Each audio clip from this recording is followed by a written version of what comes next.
Kwentong kasaysayan ng Snake Island sa El Nido, Palawan. Kwentong kasaysayan. Ang Snake Island na matatagpuan sa bayan ng El Nido sa lalawigan ng Palawan ay isa sa mga pinakatampok na destinasyon sa rehiyon dahil sa kakaibang katangiang geographical nito. Kilala ito sa makipot at mahaba nitong sandbar na kahawig ng anyo ng isang ahas, kung kaya't ito ay tinawag na Snake Island. Ang sandbar na ito ay lumilitaw lamang tuwing low tide at pinagdurugtong nito ang dalawang bahagi ng isla na tila isang natural na tulay sa gitna ng dagat.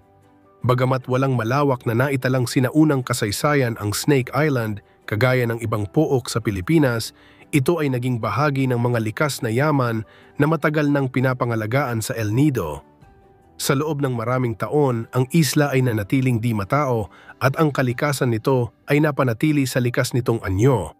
Hindi ito dating sentro ng pamayanan, ngunit posibleng ginamit ito noon ng mga mangingisda bilang pahingahan o pansamantalang daungan sa panahon ng pangingisda.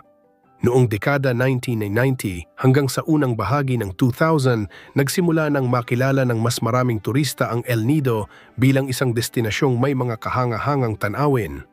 Isa sa mga naging tampok sa mga island hopping tours ang Snake Island dahil sa natatanging hugis nito at sa napakalinaw nitong tubig. Naging bahagi ito ng El Nido Taytay Managed Resource Protected Area, ENTMRPA, na isa sa mga itinuturing na pinakamalaking marine protected area sa Pilipinas. Layunin ng proyektong ito na mapanatili ang likas na yaman at kagandahan ng lugar habang sinusuportahan ang responsableng turismo.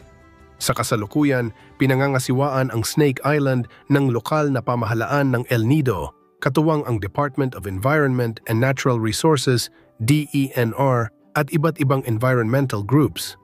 Mahigpit na ipinapatupad ang mga patakaran ukol sa ecotourism, kabilang na ang limitadong bilang ng bisita, pagbabawal sa pagtatapon ng basura at pangangalaga sa mga coral reef at iba pang marine life sa paligid ng isla.